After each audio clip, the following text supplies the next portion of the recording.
Hello and welcome to the Larder's Kids in the Kitchen. My name's Laura and this is Logan. We're going to be making a carrot cake.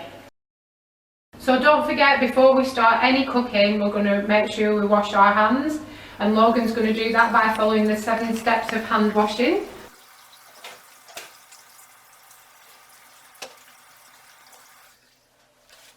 So to start off with, we're going to preheat our oven. So we're going to put it at 190 degrees or 375 Fahrenheit or gas mark 5. So we're going to grease our baking tin.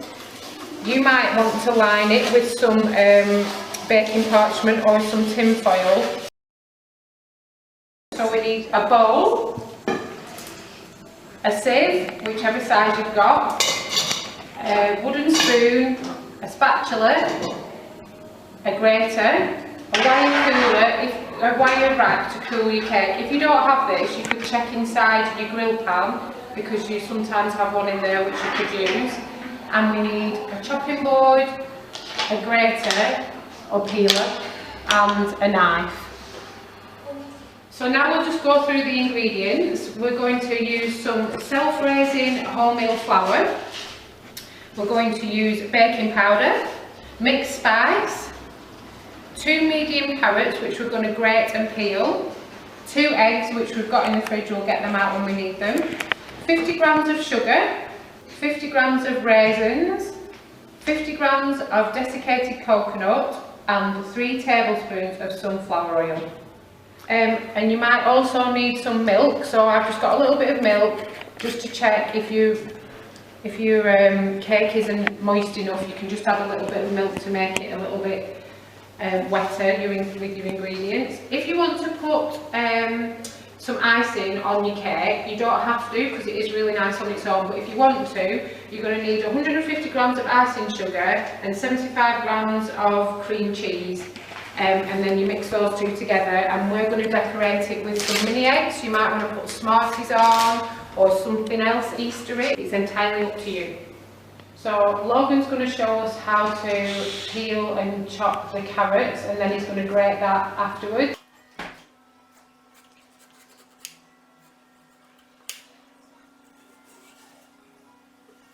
So make sure that when you are grating and peeling the carrot that you're really safe and you keep your fingers out of the way, and make sure you try and hold on to the end of the carrot that has the root on it, because that's a stronger part to hold on, and keep your hands out of the way when you're grating, so always go down.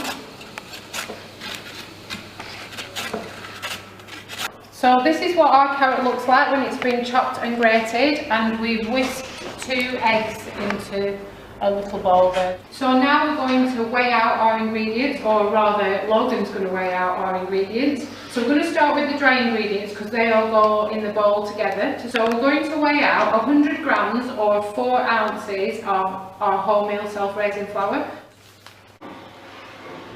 So now we're going to add a teaspoon of baking powder and a teaspoon of mixed spice directly into the bowl with our sieved flour. And then we're going to weigh out 50 grams of sugar.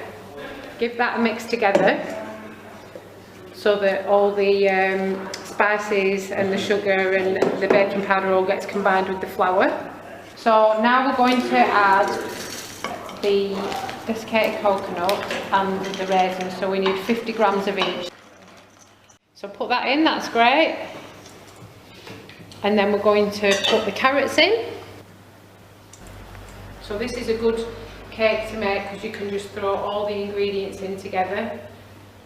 So now we're going to add 3 tablespoons of sunflower oil into the mixture.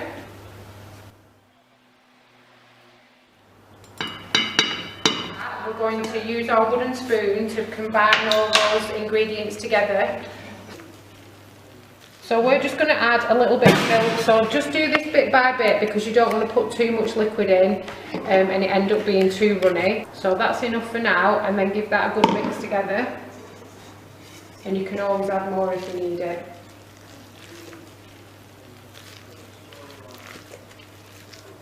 So now I'm just going to transfer it to our greased baking tin, and you might need somebody to help you with this because it's quite heavy. So get somebody, one of your helpers to help you. Maybe they can hold it or they can scoop it out.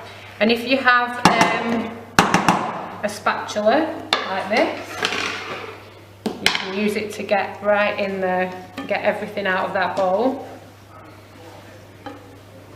And then when we put it in here, we're just going to turn your tin around and use your spatula or the back of your spoon or a little kitchen knife, whatever you'd prefer to use, and we're just going to go around and push that all the way to the edge of the baking tin so it's nice and even. So once you've done that, this is what it looks like, and it's ready to go in the oven. We're going to put it in the oven for 20 to 25 minutes. Make sure you have an adult or somebody with you to help you with that, because the oven's going to be hot because we've had it preheating. So I'm just going to put that in the centre of the oven, and we're going to check it after 20 minutes. In here we've got 75 grams of cream cheese, and then we're just going to sieve in 150 grams of icing sugar. And then we're just going to push the cream cheese down so that it combines into the icing sugar. You can just keep stirring and pressing it, and then you can beat it together so it's nice and combined all together like this.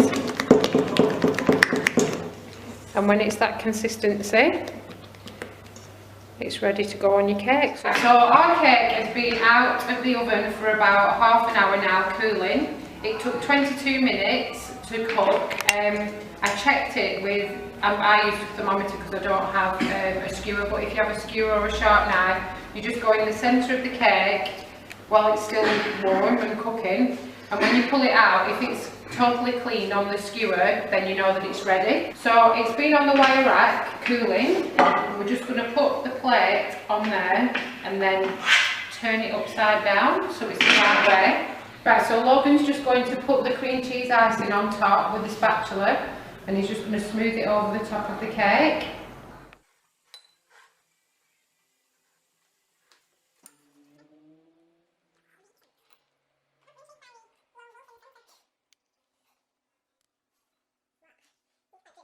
So this is our finished cake that Logan and I have done. I hope you enjoy cooking along with us, and we'd love to see your efforts in the kitchen as well. Make sure that you clean and tidy up, don't give it to somebody else to do. So happy Easter everybody, and enjoy.